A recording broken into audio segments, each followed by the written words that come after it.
किस उद्देश्य को लेकर के आज आप इटावा में आए?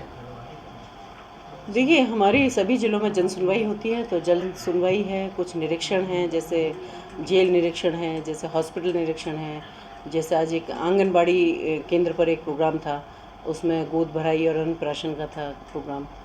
तो यही प्रोग्राम है आज इटावा में। जी। जैसा कि आप खुद एक अपने आप में एक महिला हैं और यहाँ पर जो महिलाओं के साथ अत्याचार भी होते हैं और उनकी कोई भी सुनवाई यहाँ नहीं होती है। ज़्यादातर देखा जाता है कि थाने से बेचारी वो भटकते हुए अधिकारियों के ऑफिस तक पहुँच जाते हैं। उनके लिए क्या आप करेंगे? देखिए, आपको बताना चाहूँगी, वैसे तो ये हमारी नॉलेज में नहीं है कि कुछ ऐसी महिलाएं, क्योंकि अब जब सुनवाई होगी तो पता चलेगा कि कितनी महिलाएं ऐसी जो थाने से गई और उनको उनके काम नहीं हो पाए। लेकिन आपको बताऊंगी कि क्योंकि हमारे यहाँ ये अभी मेरे पास सब विभागों से जो हमसे संबंधित हैं सभी अधिकारी यहाँ मौजूद रहेंगे, और जितनी महिलाएँ होंगी यहाँ पीड़िता महिला, जितनी जितनी भी एप्लीकेशंस होंगी, हम सब पे सुनवाई भी करेंगे, और सुनवाई करने के बाद उनको देखने के बाद उनका निस्तारण भी तुरंत कराएंगे।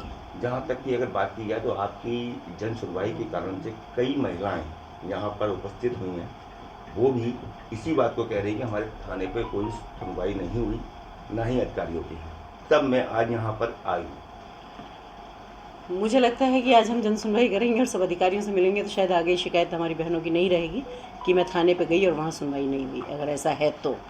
बाकी तो ये है कि मुझे नहीं लगता कि सभी में ठीक ही काम चल रहा है शायद, और क्योंकि हमारी यहाँ मेंबर निरंतर आती रहती हैं, पूनम द्विवेदी जी भी, तो जो भी, क्योंकि हमारा उद्देश्य सिर्फ यही है, इटावा ही नहीं पूरे उत्तर प्रदेश में भी, जहाँ भी महिलाओं को परेशानी है, उनकी कोई प्रॉब्लम्स हैं, उनको कुछ भी है, क्योंकि हम उत्तर प्रदेश के हर कोने तक पहुँचे हुए हैं, हम उत्तर प्रदेश में हर जगह काम कर रहे हैं, तो जहाँ भी अगर कोई समस्या है तो उसका निस्तारण करने के लिए ये आयोग भी है, और हम भी प्रयास कर रहे हैं ये कि हम कैसे उनकी समस्याओं का समाधान कर सकते हैं। और आपको बताना चाहूँगी कि महिला आयोग में आने के बाद हम 100% निस्तारण करने की कोशिश करते हैं। उसमें सिर्फ वो चीज़ें बचती हैं या तो जो कोर्ट में चल रही होती हैं या जिनका इन्वेस्टिगेशन चल रहा होता है या होने वाला होता है। बाकी हमारी कोशिश ये रहती है कि जो हमारे हाथ में है और जिनको हम तुरंत निस्तारण करने की स्थिति में हैं, उनको हम तुरंत निस्तारण करते हैं सारे केसों को। जैसे कि अभी आपने बताया कि हॉस्पिटल का भी परीक्षण आपके द्वारा होगा। अस्पताल की अगर बात की जाए तो बेहाल स्थिति है वहाँ पर, कोई भी गरीब तक का पेशेंट वहाँ पहुँच जाता है तो उसको रेफर किया जाता है, और आधी से ज़्यादा दवाइयाँ बाहर की लिखी जाती हैं। ऐसा क्यों हो रहा है? अभी मैं जाऊँगी निरीक्षण करने के लिए और मैं पता करूँगी कि क्या स्थिति, और अगर ऐसा है जैसा आप कह रहे हैं तो ऐसा क्यों है, तो ये सारी स्थिति मुझे लगता है मुझे वहाँ पहुँचने के बाद ही पता चलेगा कि क्या वजह है, क्यों ऐसा हो रहा है। क्योंकि जबकि सरकार इतनी हॉस्पिटलों के लिए सुविधाएं दे रही है, इतना पैसा दे रही है, आज अगर सरकार की बात करूँ तो चाहे वो महिलाओं से संबंधित हैं, चाहे वो आम जन से संबंधित हैं, जो ये बेसिक सुविधाएँ, इन पर तो इतना खर्चा हो ही रहा है, और चाहे वो योजनाओं के तहत हैं, अगर इसके बाद भी अगर लापरवाही कहीं ना कहीं हो रही है तो इसमें कुछ ना कुछ तो फॉल्ट है ही किसी का।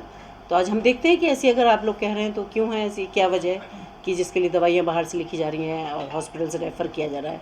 तो ऐसी कौन सी चीज़ें हैं जो उनके कहने से पूरी नहीं हो रही हैं, या वो खुद जानबूझ के नहीं कर रहे हैं, या कहाँ लापरवाही हो रही है। तो आज जाके पता चलेगा वहाँ की क्या है ये। जी।